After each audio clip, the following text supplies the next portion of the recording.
If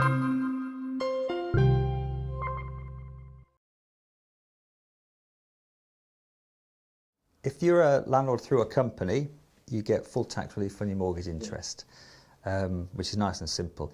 If you're a landlord as an individual, perhaps in your own right or with your spouse, you don't get tax relief on your mortgage interest. Instead, you get what's called a tax credit, and this is less advantageous, particularly for high rate taxpayers, and it's a bit complicated. But basically, what you have to do, you work out the tax you owe in the year, and then you see, can I reduce that tax by a tax credit? And the tax credit, you take the lower of the interest you've paid, the net rental income less any losses, and also the amount of income you have excluding dividends and interest that exceeds your personal allowance. So a bit complicated. And then the lower of those figures, you times that by 20%, that's the amount you can deduct off your tax bill.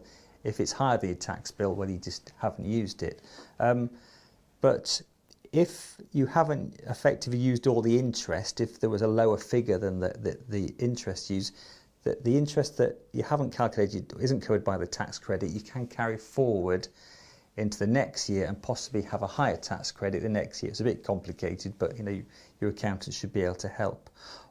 One thing I would say is if you are renting out a property as a holiday letting, you actually do get tax relief on the mortgage interest. So that's, again, nice and simple.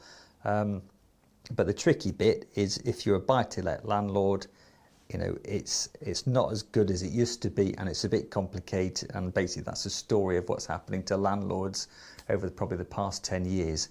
The government, the tax man has been attacking them, and this is just another way of attacking them.